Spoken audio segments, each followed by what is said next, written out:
Copy. Yeah. Okie doke. That's cool. In terms, do I need to have headphones on, or is it okay? Yeah. Sweet. Sweet. That's good.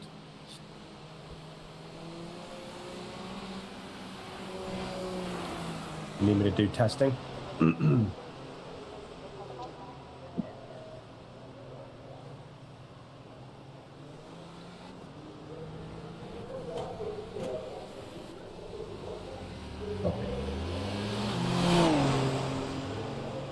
So how many entrants have we got in the end, including Stanley?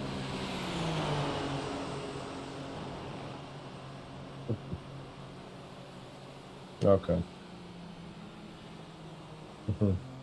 Okay.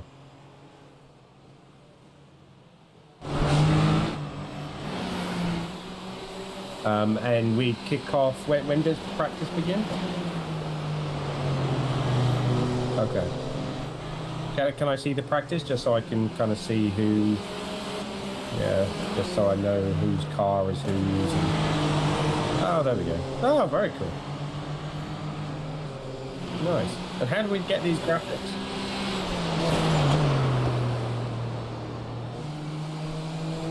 Okay. Nice.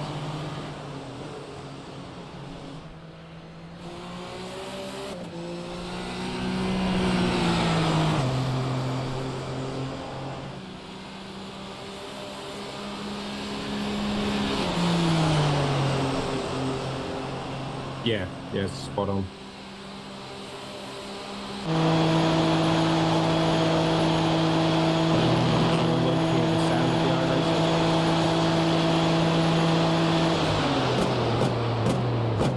No, because I can't hear anything. So.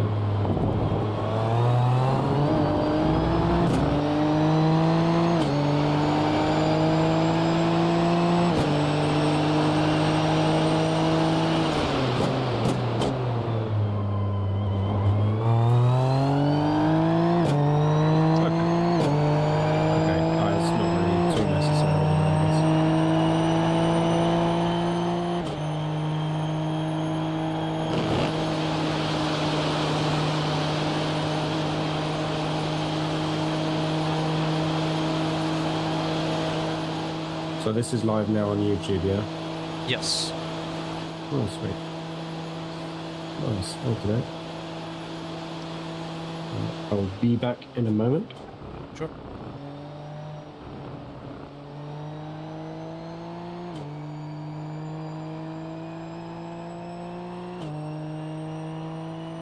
We have Emilian setting the top time. Let's follow on board with him.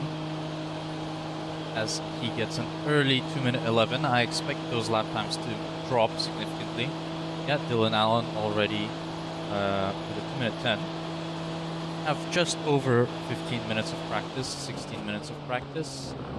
Then we're going to go into the open qualifying. And that will last 10 minutes. So all the drivers will be together. I assume, given that we have some folks with team affiliations playing together, driving together, that they are gonna be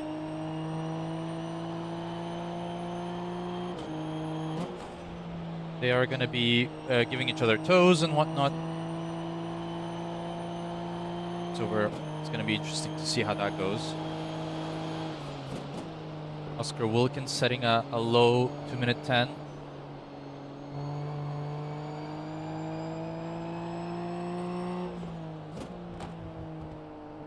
I think Oscar Wilkins is the favorite,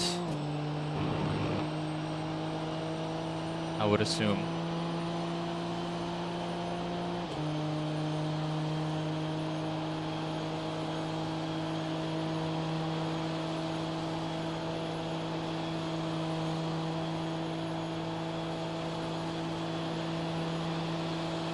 Braking for the final bus stop chicane. Let's see how Emilian is able to get that done. Yeah, nice and tidy. Let's see how much he improves by. He improves by a little bit. Zach Didcott with a time on the board in practice. So far, no one choosing to, go and race against each other.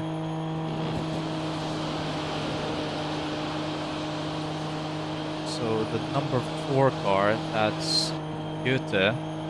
He's the closest to another car at the moment. Actually, no, we have the number 98.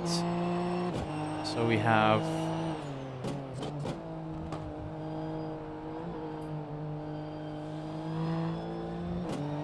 Just trying to see who the car ahead is, honestly.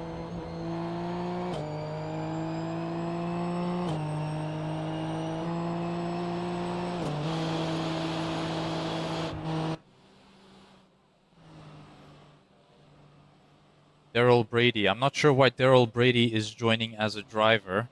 That shouldn't be happening. Yeah, a little bit of the inside track there if Daryl's joining in. That's fine. He'll just sit on the sidelines and watch the race through his cockpit, I guess, but as a steward. Yeah, exactly. I guess just logging in to make sure we can see all of the on-track action. So at the moment, we've got Wilkins on a 2-minute 10.155, and then Jack Doe just under 3/10 behind.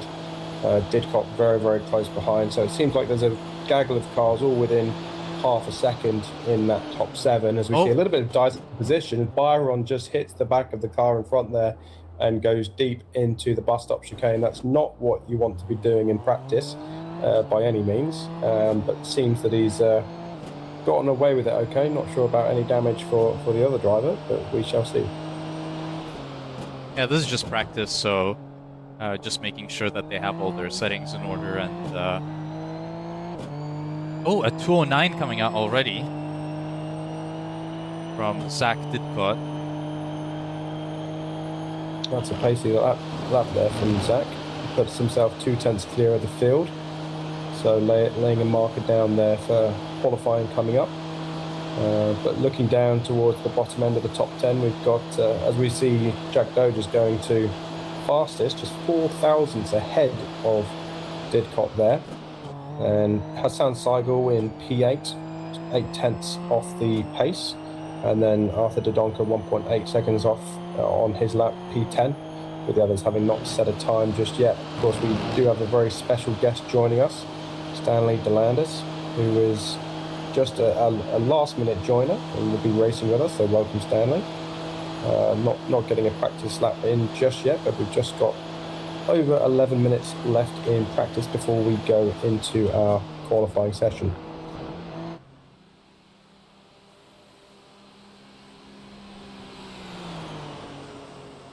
Now, I want to go through some of the names on the roster this afternoon, or this evening rather. Some you are familiar with, some I'm familiar with. I want to start with someone who has eyes on the victory today, already top of the table, Jack Doe. Now, we know Jack Doe very well through our connection with IAMI, UAE. He does kart there a decent amount. I've personally done some endurances with Jack Doe. I wish for my own sanity that he stops crashing in them. That's a whole different conversation. I think out of everyone on the grid, he's probably the single biggest smack talker. But yeah.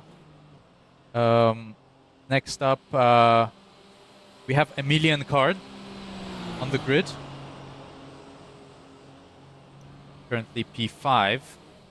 What's your relationship with Emilian? Yeah, Emilian was my teammate in the 2024 Lamborghini Super Trofeo Asia Championship, racing for my team DW Evans GT. So we won the Pro Championship together that year, and yeah, good to see him joining this debut event of the Drivers Lab iRacing series, just this test event at the moment. Million currently in P5 as we follow off board here going through, we were going through Le Com. Yeah, let's stay on board with Emilian as we, reminisce. Yeah, this is a great little section down to Bruxelles and then No Name. I actually raced this track in the Super Trofeo Europe car back in 2022 as Emilian ran a little bit wide, which won't help him on his journey to find a faster lap than current P6, just over 5/10 off the pace.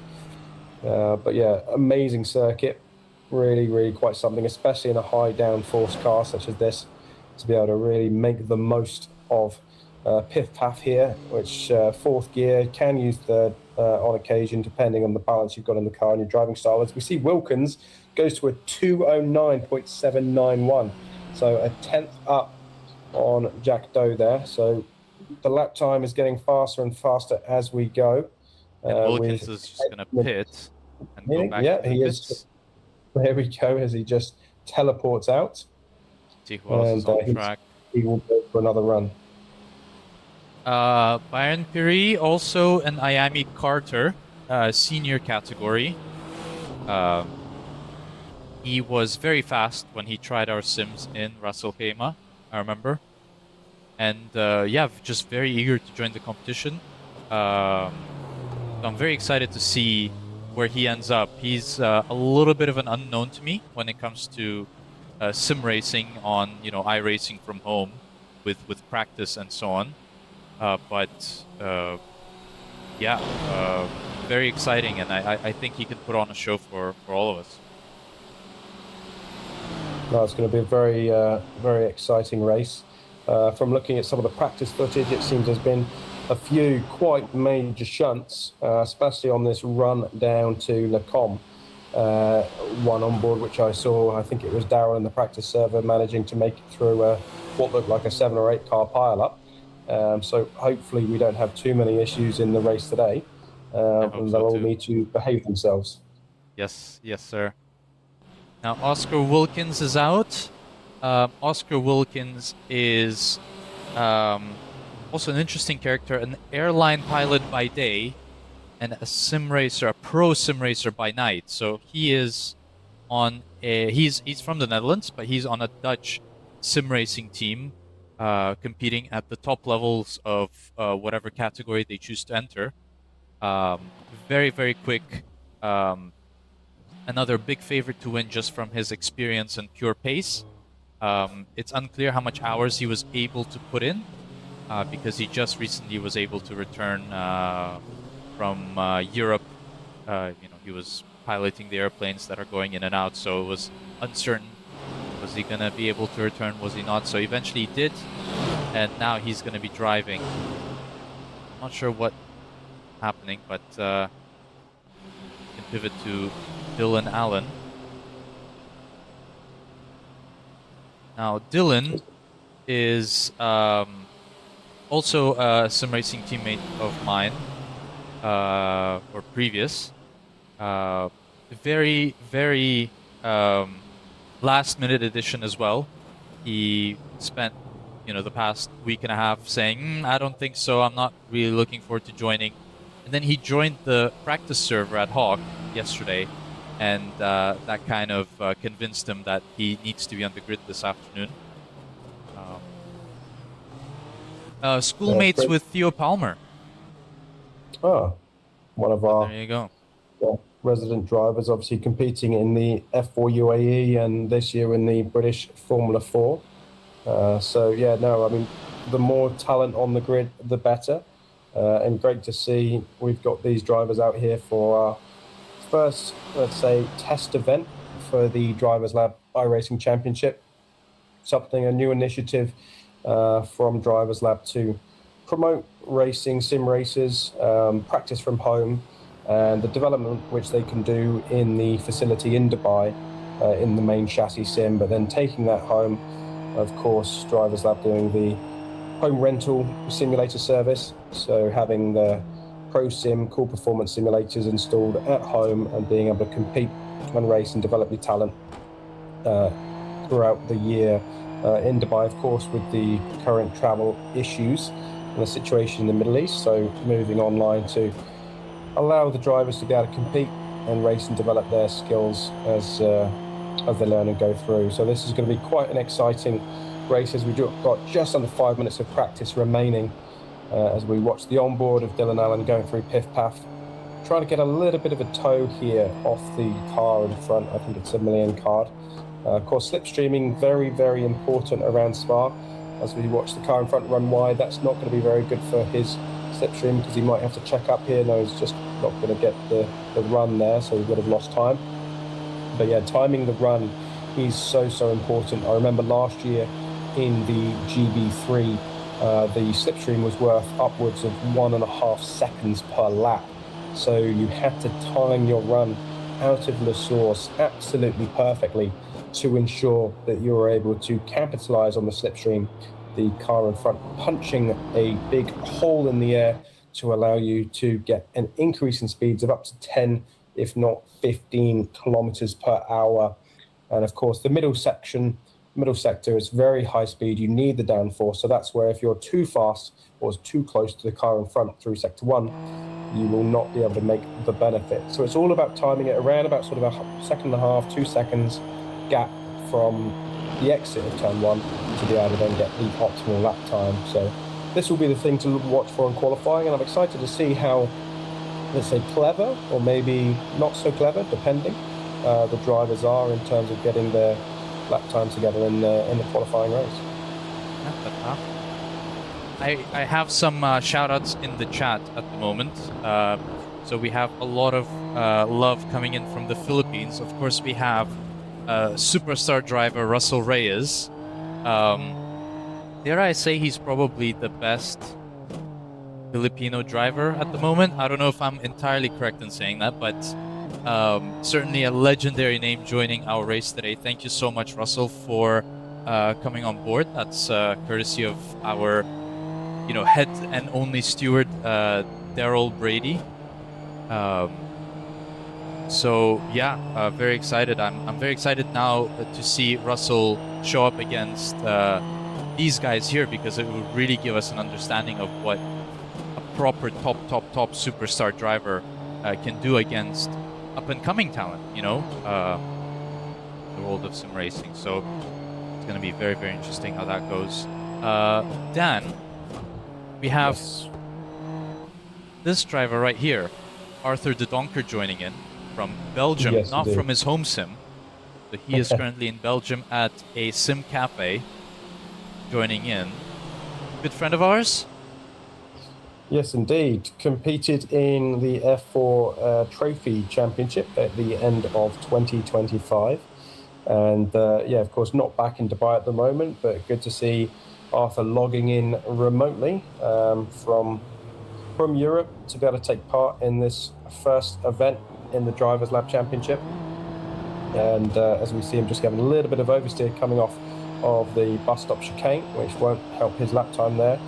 As at the moment, he's 2 seconds off the pace. Of course, always tricky, especially in iRacing, joining a race when you're not on a sim which you're familiar with. There's so many different adjustments, of course, in the hardware and the software to make sure you're fully comfortable. But he's going to get a really nice run through up the hill here as he's in the slipstream. He's going to be able to punch a hole in the air ahead and be able to pull out and go past his car to be able to take extra speed on the run down to Le Com. So this will definitely be a good sector 1 from Arthur, and this will be his final lap by the looks of things in practice so far, as we watch back and see a great onboard shot there from the rear end of Arthur's car as he gets a nice run through Malmedy on the run down to Bruxelles. A little bit of a lock up there on the way in, a little bit wider than he would have liked ideally, but manages to get it around and on the run through No Name. And careful not to run too wide there. Really nice, just on that final part of green on the run out here. And this is where you will see the mega section here. Pouon absolutely on the limit. You can see he's breaking away from the car behind already. So we've got decent pace here through sector 2 so far. Of course, with that slipstream which he took, this should be a decent lap from him as he rounds first part of Piff and then onto Path. Careful not to take too much on the exit there. And then this is the all-important exit. He'll be getting a slipstream again from the car in front. That's practice over. But there we go. He doesn't have time to be able to get the lap in. So I want to just point out, in practice, top 8 are no more than 5/10 apart.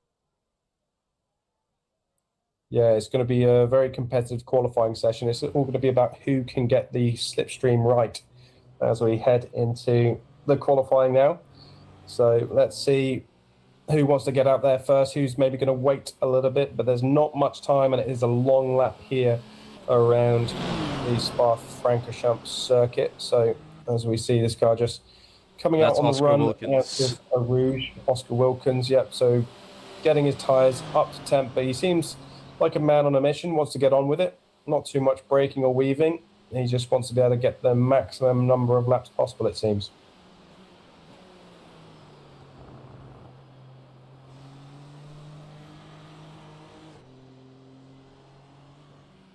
Now, I want to chat about a certain individual who was in P7 in practice, a good friend of ours, rocking the Ferrari livery. We're going to go to his onboard. We have Hassan Saigal joining us.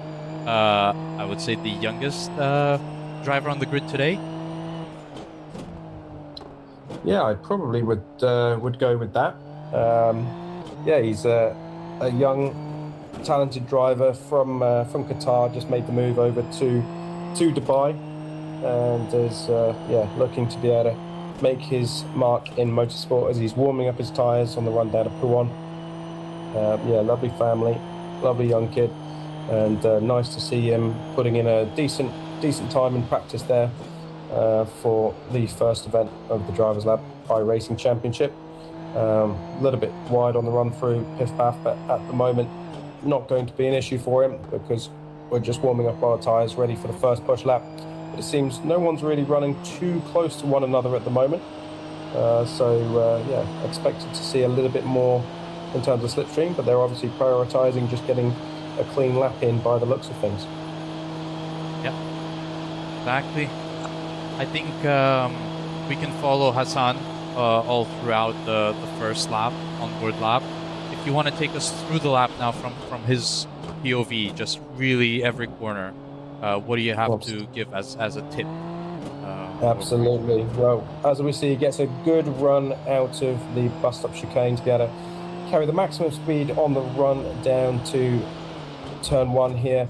On the brakes nicely, takes a little bit of curb, just missed it a touch on the entry point, but gets a nice run out of the corner. Here, this is where you want to get minimum steering movement to be able to get maximum acceleration, come to the wall on the right, and then come through, clip a little bit of this curb on the left, get a big compression through the middle, let the car go straight over the top, and this is a nice clean run through sector 1 here from Hassan.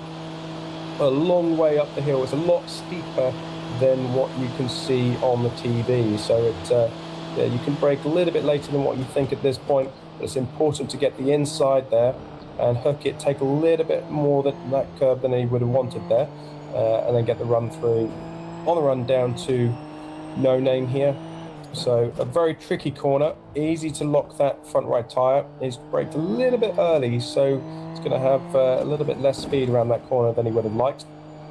And then run, he's gone too much around the left hander there, so that's a little bit too not too his liking. I can see that lap will be deleted. I can see the notification by the system. It's fully automated. So that's a shame for Hassan there, just running wide, but he's got 6 minutes remaining in the session, so he's just going to have to use this to get his eye in. But yeah, just a little bit too much curb at Piff Path, so maybe a little bit of nerve setting in. Never know. Qualifying never know for sure. Pressure's on. I remember when I used to compete in a lot of these e-sport events, it was not the easiest of things, and yeah, trying to get every 100th, every 10th out of it. As we see a little bit of slipstreaming here, Arthur Dodonka, as you said, joining in from his sim in Europe, gets a nice slipstream, and yeah, the car ahead moves out the way nicely for him to be able to come through. A little bit too wide through this point though, so he's not going to have the optimum speed through the final part there. I think that was like marbles on track. I think that's why he just understeered so wide. Yeah, after the Camel Straight, that first right left. yeah, marbles can be. I mean, the only way to describe driving on it is literally like it's marbles. That there's just reduced grip, very, very difficult to be able to get the car rotated, get it turned, as it just becomes, not the optimal amount of grip which you'd want around here. But no such issue through Pouon, as he's now coming down a piff path. A little bit early on turn in here, and that's not going to be good for him there. He's getting a little bit too oversteery. So, yeah, he seems to be struggling a little bit with tyre warm-up, tyre grip at the moment. So it'll be interesting to see if it comes to him on the next couple of laps.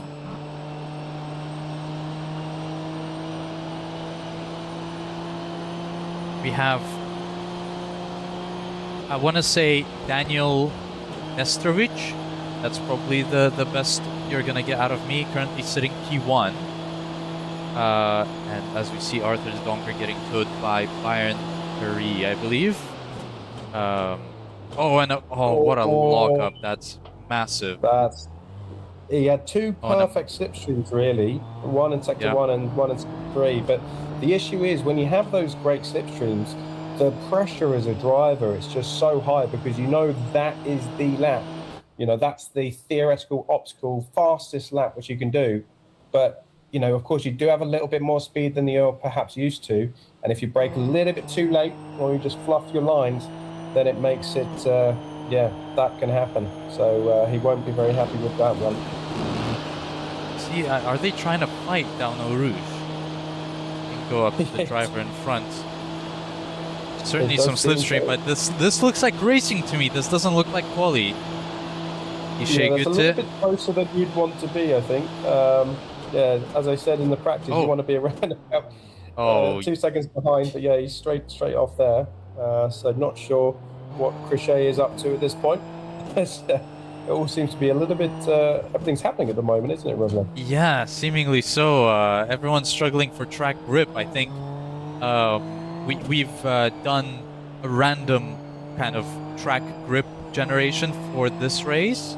So everyone needs to be prepared for whatever type of grip, and I think it's on the lower side this evening, because definitely I don't remember from my time driving and practicing and testing that the grip was ever this slow. Maybe it's the dirty air as well. I think that has a big effect, because there's a lot of downforce on this car, and you can really, really feel it down the straights. The fronts just don't behave the same way when you're in dirty air, and you have to be prepared for that. And that goes into part of the practicing of it. If you have teammates to practice with, if you're using AI, that's massive, and that's why it's so valuable to get racecraft practice done and be familiar with how to drive with other cars, and that's what we're offering here at Drivers Lab. That's the prize for winning today's race. Massively important, especially if you take it into real life. There's real budgets involved. There's real safety involved. You want to be as prepared as possible.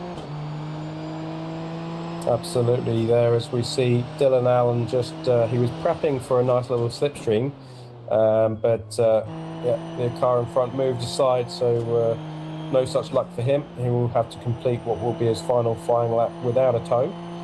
But at the moment, we have Nestorovic, I think it's set 209.972. Wilkins just 200ths behind in P2 at the moment. Hassan Seidel, P5, just over half a second off the pace, so quite a decent job there so far with a million card, 7/10 of the pace in P6. So, 8 drivers within a second at the moment. I expect that to narrow down a little bit more on this final lap, so we will see who will win the battle for pole position. As we see Russell Reyes with a wonderful slipstream. This is a really good distance of slipstream to have, where you're not going to get affected by the car in front, but you are going to pick up a big slipstream there, as he'll see if he can get the braking right for the bus stop.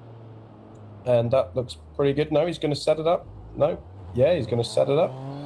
He's going to take the slipstream there, so he wasn't happy with that lap, and he's going to take one more following in the slipstream. Yeah, wow. I guess wasn't happy with that lap and sees an opportunity, and he locks up into turn 1. So that opportunity is now gone. According to my graphic, it doesn't even show the split.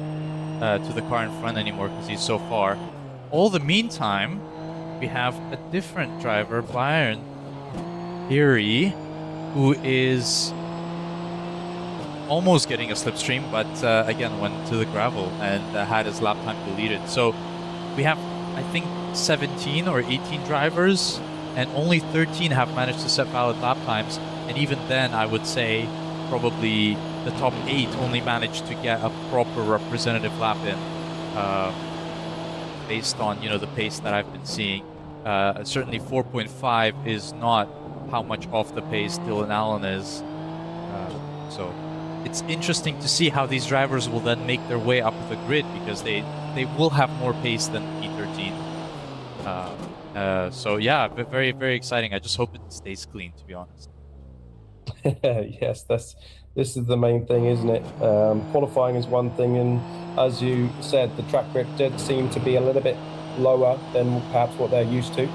So, I mean, this is something, adaptation as a driver is very, very important, to be able to understand what's happening with the grip, what's happening with the surface. The circuit is literally a living thing, so managing different wind directions, different wind speeds, different track grips. This is something which is really important as a driver, to be adaptable. And we've seen a lot of the drivers struggling with the grip conditions. Of course, not many laps to be able to get their eye in and to get the best possible lap time. As we see 3 drivers now within a tenth and a half, as we see Jack Doe putting an amazing lap there. 209.571. Wow. That's an amazing lap there, to go nearly 3/10 clear of P2. So, yeah, he well done, managed Jack to get the lap at the end. Yeah. Well, we're seeing just the last few drivers finishing up their laps. The qualifying is over, so the timer at the top is just to signify, when the session will be cut off. But it is checkered flag conditions. Yeah, what a lap, Jack Doe. Well done. Yeah, very, very impressive. And we'll see if anyone else is still on a lap and able to put in a time to compete. But I think Jack Doe might have it with that one. So looking at Nesterowicz in P2, Wilkins in P3, Russell Reyes 0.6 off the pace in P4, McGowan in 5th place, and then Didcot 6th. Hassan Seigel, decent effort from him, 0.9 off the pace, P7, ahead of my former teammate Emilian Card, who is P8, and then Guter in 9th, and then Jobling to round out the top 10. Arthur de Donker just outside of it, tuning in from Europe, from a simulator in a sim cafe, I believe. Piri in P12, Alan in 13th, and then Janos in P14. So we should have a few more racers joining us. Perhaps they just wanted to try a last to first competition. Let's see. Let's see when we go through to the race to see how we get on. Indeed, indeed. And yeah, should be about 15 seconds till we go to grid. And then I believe the drivers will have 2 minutes to grid. So this time would normally be used to make any last-minute setup changes, maybe strategy changes based on your grid position. But we do have a fixed setup for the race. So all drivers are running the exact same setup across the board. The only thing you can change is the fuel level. So if drivers feel it relevant to fuel save, but take in less weight at the start of the race, they can make a decision like that. But here we go. P1, Jack Doe. P2, Daniel Nesterovic. P3, Oscar Wilkins, Russell Reyes in P4. And we have Connor McGowan, my ex-Lamborghini teammate, Zach Didcott, P6. Hassan Saigal punching above his age in P7. Emilian Card maybe punching below his age, I don't know. In P8, we have Krishay Gut in P9 and Jobling P10. Arthur de Donker P11. Then Byron Peary in P12. Dylan Allen P13 and Rayhan Yunus P14. Now, Rayhan is a drifter, so this is his first kind of foray.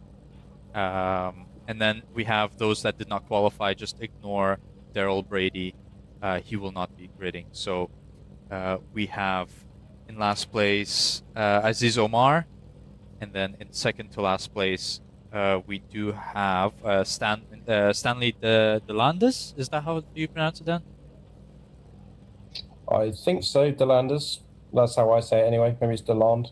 Yeah, it's going to be an exciting race as we see from the helicopter view. Yeah, 15 seconds to grid. 15 seconds until the grid procedure. So the drivers will be very nervous, tentative, especially with those track conditions. It's going to be interesting to see how they manage it in the race here as we go into our first Drivers Lab iRacing event, Spa-Francorchamps. We've got Jack Doe on pole. The red lights go on, and we are green. We are racing. Jack Doe gets off to a great start, holds the inside on the run down to turn one, very defensive on the way down there, and gets the car stopped as a little bit of choke point through there, but he's got a nice exit now on the run out of La Source and run down to Eau Rouge. This is where the slipstream is going to be super important once we go through, as we see side by side through Eau Rouge, up the hill, and on the run down to the Camel Straight. So the car's punching a big hole in front of the cars behind, who can get a slipstream, get increased speed, and try and make the move, as we see an amazing 3-4 wide into Le Com. Very, very tricky there. And the Benson Hedges sponsored car, what a great looking livery, manages to take the lead and to run first through Malmedy and a run down to Bruxelles. Wow, what a clean start so far. I don't want to jinx it, but so far so good.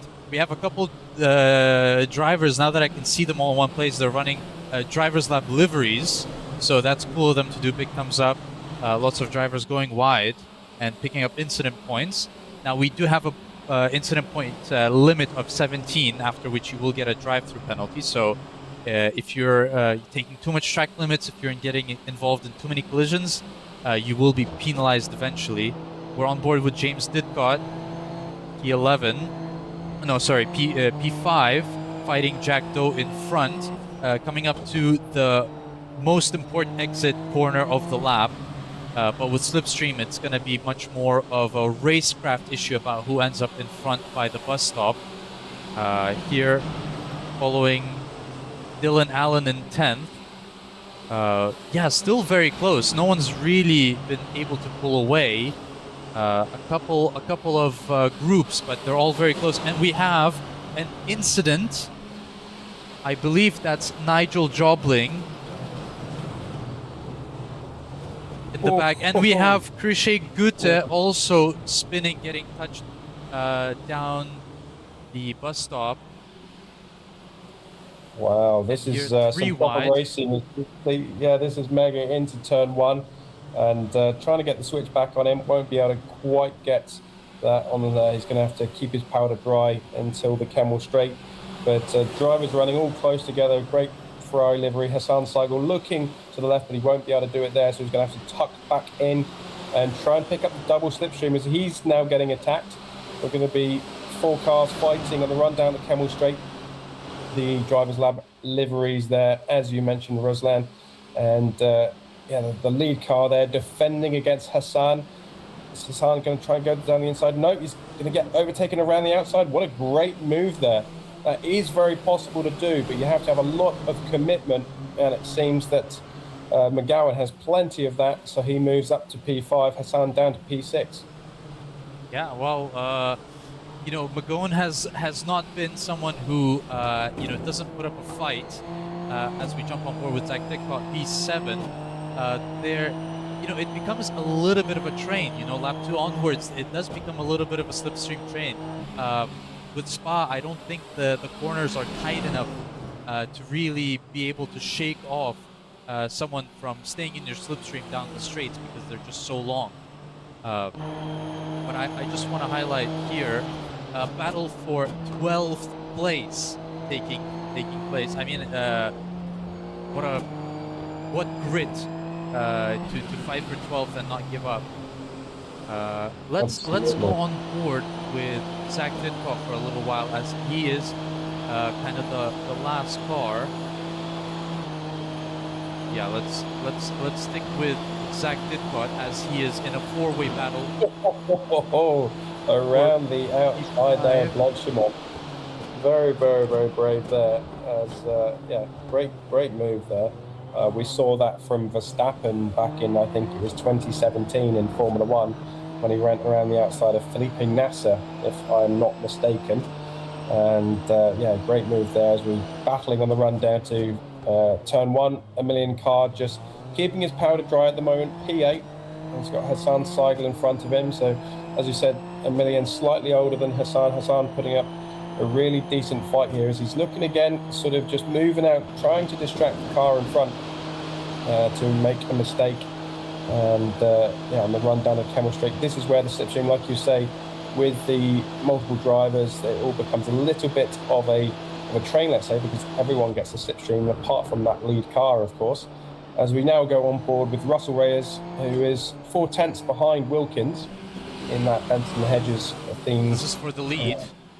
Yeah, this is for the lead down to Bruchel. So he's staying in touch, and you know, around Spa, if you're within a second and a half, you are going to be picking up that slipstream. So it just means that Reyes, he'll be able to maybe just pace himself. We have 14 minutes of the race remaining. So we'll see if he's just biding his time for an attack. As we say, see too wide on the run down to Pouon. The driver's lab liveried cars running side by side. Some cars running a little bit wider beyond track limits. And look at this as a battle. Now 3 wide nearly into Piff Paff. And is he going to try and go all the way around the outside? He is. He's going to have the inside for the left. And he manages to get the job done there. Really great racing. Oh no! And, hey, that's Emilian Card in the wall! That's a big incident there for Emilian, and it looks like he will be out. I think he just got tapped, maybe. It looked like a racing incident to me. Yeah, we can take. I don't want to pull away from this battle, but we do have a replay available, and yeah, Emilian is out. He's towed back to the pits. Let's see what happens here. Down to the bus stop. This is a battle for. What? This is a battle for P4. So this is outside the podium, and they're fighting this hard. We have someone going into the pits. We have Hassan Seigel going into the pits. Now each driver does have a quick pit stop, which means their damage gets fixed faster than it would usually. But I would imagine that's it. That's his hopes for P1 gone. I fear that it was Emilian and Hassan Seigel, who came together there, and maybe he had a little bit too much damage let's continue. Take a look at the replay. Ooh, that was. Let's take a look now. So we'll go on board. Hold on, sorry.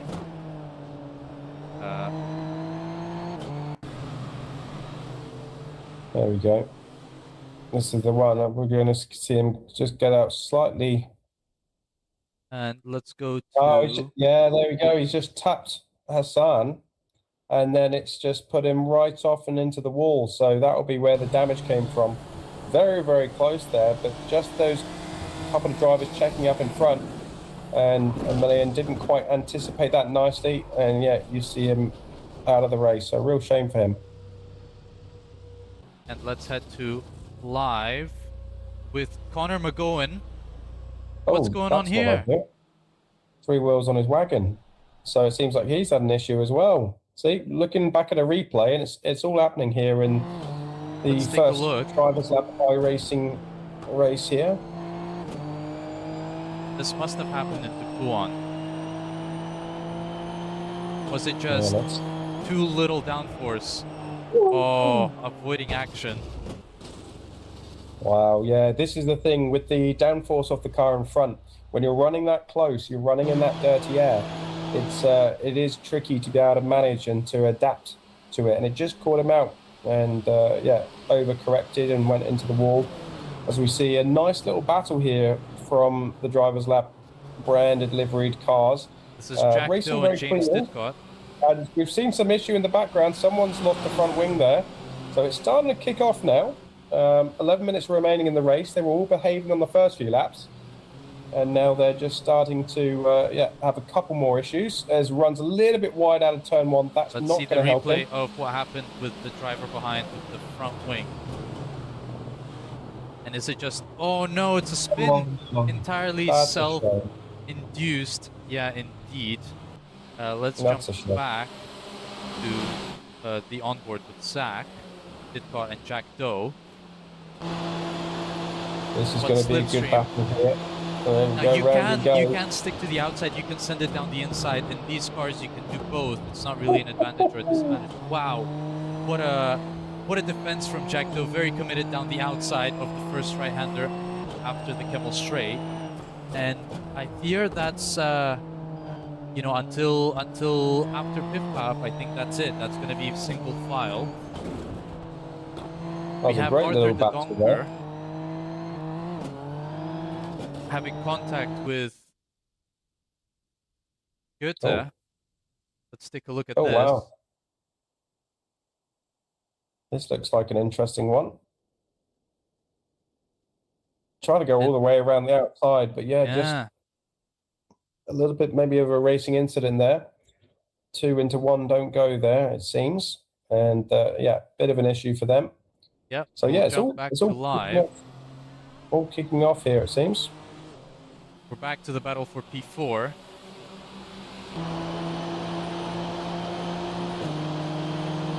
Oh, this is a great onboard shot as he pulls left of Jack Doe here on the run down to Blanchimont.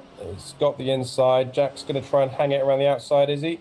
Yep, they're still neck and neck. No, he's going to be able to have a look around the outside. Jack's going to try and break later on the outside line. Is he going to be able to go all the way around the outside? It's going to be very, very tough, but they give each other the racing room. There's a lot of respect here between these two drivers, and this is a very, very good race. Reminds me a little bit of Shanghai with Charles Leclerc and Lewis Hamilton last week.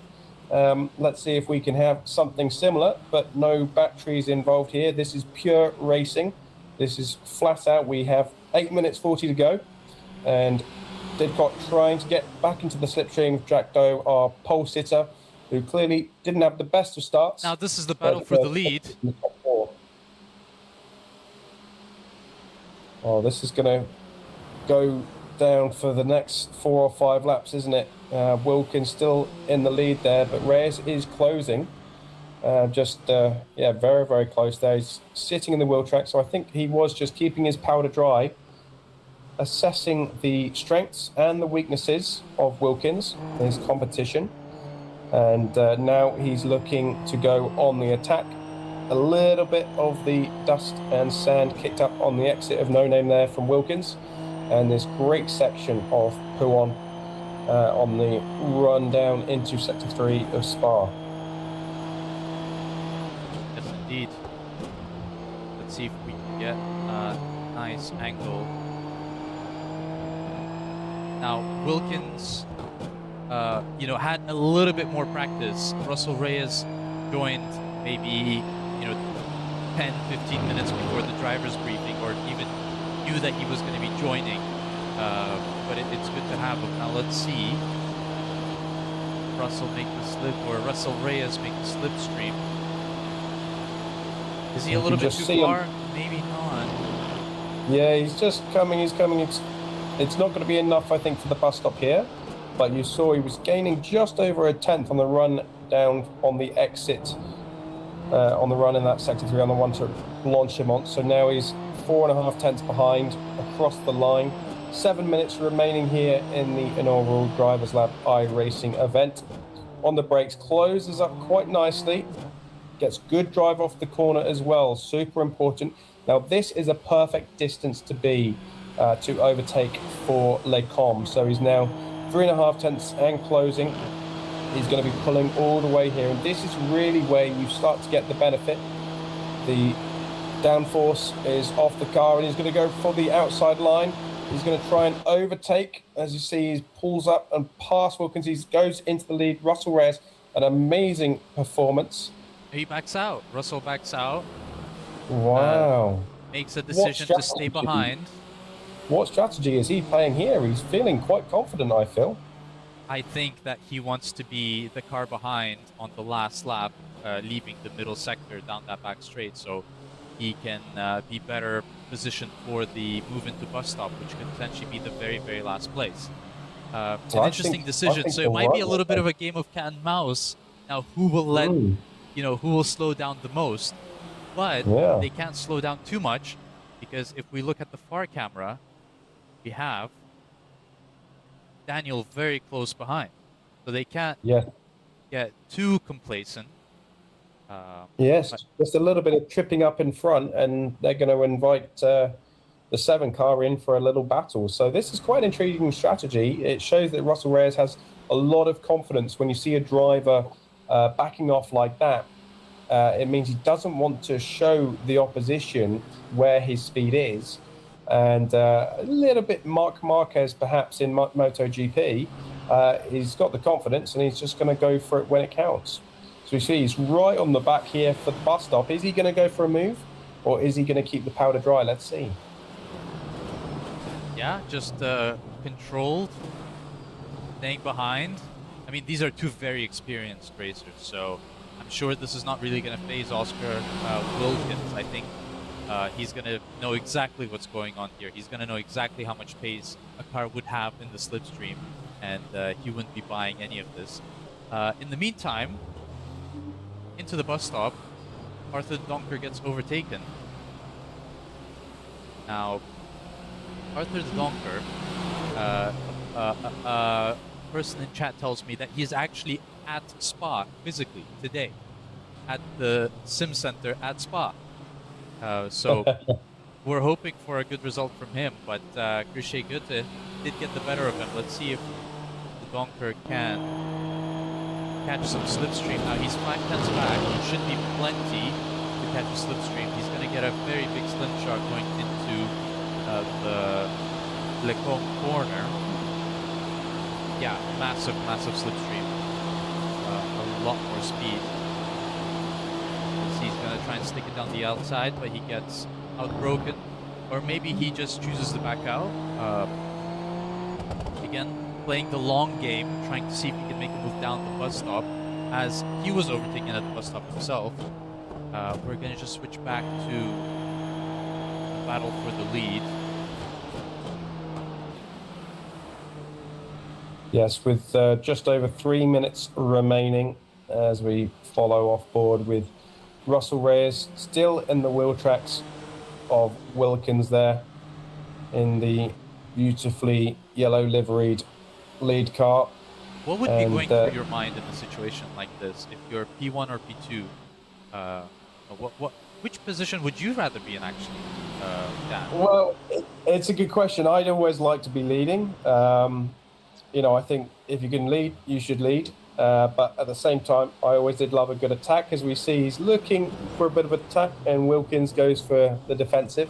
But yeah, as the lead driver, you have to just focus on spotting your marks, being consistent, and trying to really sort of not look into your mirrors too much, because if you do that, you'll turn in early, as Reyes is trying to distract him. And there, yeah, Wilkins turned in a little bit earlier than he'd have liked, and it's caused the mistake. So that's where the experience comes about. He turned in early, braked early, turned early, and then now Reyes is going to be in the wheel tracks. I think he's going to make the move now. I think he's going to say, I love now's the time. Russell just slipped out of the slipstream before Eau Rouge, because he knew if he stayed in the slipstream, he'd be too close, exactly, during that section. And, just thinking 5 miles ahead, seemingly. And I'd be interested what kind of moves he's going to pull out on the final lap, because that's really going to be the time to watch. I think now is just a little bit of a gentleman's game. I'm not going to overtake you, you're not going to overtake me. We're going to try and pull ahead. But has that worked? I don't think so. I think Daniel has closed up the gap massively. He's closed the second in the past 3 laps. Potentially as the fighting increases and we're on our penultimate lap now, I think that could be prime opportunity if there's contact, if there's something untoward off tracks. I think Daniel can come in and scoop first place, second place, who knows? Yeah, let's see. I mean, it was a tricky one for Reyes, just as you say, looking at the positioning, the lift off before, that is the the sort of skill that you'll see numerous times with Eau Rouge. You know, sometimes you actually lift before it to make sure that you get the run through the corner, especially on lap 1, for example, to check up the cars behind even. That's another tactic which can be used. But as we see, 4/10 away from the lead now on the run down to Blanchimont, who's going to be reeling him in hand over fist. Is he going to be launching an attack at this point? He's all over the mirrors of Wilkins, but I think, well, he's going to have to make the move now as we see Omar moving past Jack Doe for P5 as they run very close together. That was very, very tough indeed, but they're both okay. They live to fight another day. Jack Doe going around the outside, or trying to, didn't quite get it right, so he drops down to P6, our pole sitter. Omar Aziz dead last in qualifying, DNQ, and made his way all the way to the top 5. Very, very, I mean, great performance. I think some of the overtakes we need to see a replay of later on. But I want to go back to our battle for the lead. I think that's the thing to watch. We are white flag, so this is the final flag. This is the second last opportunity for an overtake. And this is when Russell Reyes goes for it. And there's contact. There's contact. Russell Reyes. No. Oscar Wilkins, that's for sure going to be taken, you know, real close look at by the stewards. Let's see if we have a replay ready. We do not. We can just rewind. That's fine. Let's go to Reyes and let's go to the onboard. Oh, this is very, very close racing between the two of them. So we run on board with Reyes on the run down to. There we go. And yet, there's nothing he could have done. That was just a punt there from Wilkins. So I'm sure the stewards, and by stewards I mean Darrell Brady, will be looking into that one because that does seem that it will be warranting an investigation for what was up until that point a very clean battle between the two of them. Indeed. And yeah, it seems like Oscar Wilkins is running away. Let's look at another battle again for P5. Jack Doe is able to overtake Omar Aziz back. And here, side by side going into the final overtaking opportunity, the bus stop. Let's see who can outbrake who. Omar Aziz in the purple car stays behind Jack Doe. Let's see in the traction zone. Now these cars are easy on the throttle, and yeah, Jack Doe was able to keep it. Well done, Jack Doe. Bonus time. Let the overtake happen the lap before so that he can make the overtake happen this lap, finishing P5. Now, I think... Oh, what a race. We have to look at that last lap incident. Yeah. We can find it. Just an incident, as Charles would say. That was a phenomenal race, the first race in the Drivers Lab iRacing Championship. This being a test event, a soft launch of what will hopefully grow from this point. But yeah, we saw numerous battles throughout the field, and nonetheless, then the lead of Wilkins and Russell Reyes. As we look to the replay here, coming onto this final lap, Russell Reyes just weaving around behind Wilkins, trying to distract him, trying to put him off.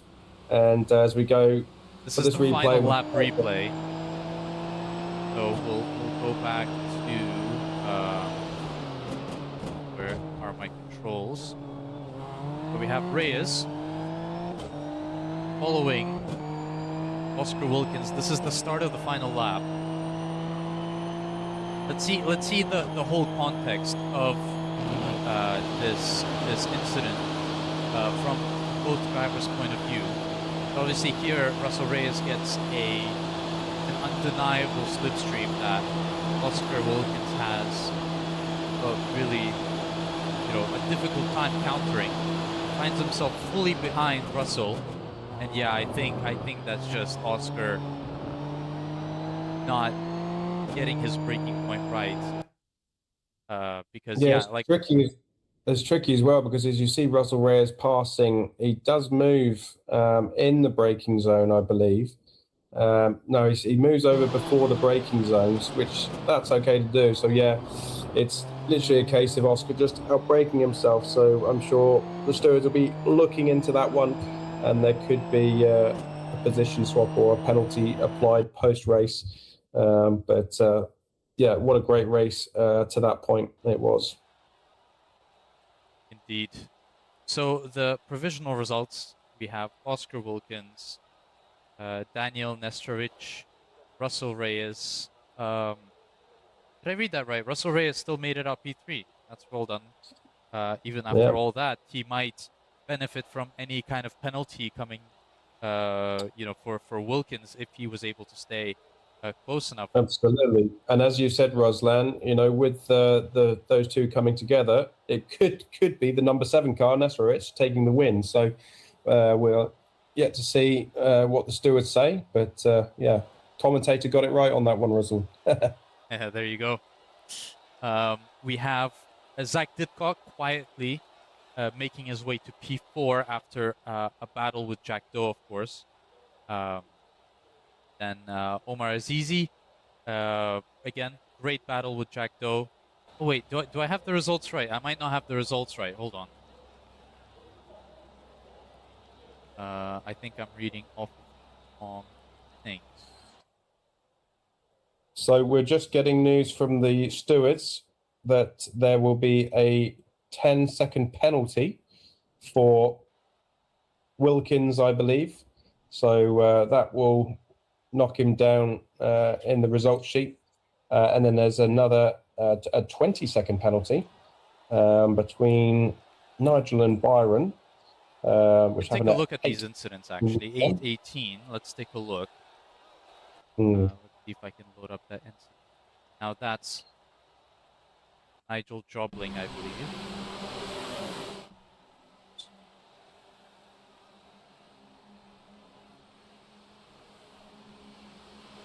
Yeah, so it does seem that Wilkins will lose the win, and Nestorovic will get it with Russell Reyes in second place. And this is that incident which I think we were looking at. Happening. Here we go. And then let's go on. There we go. Where are we?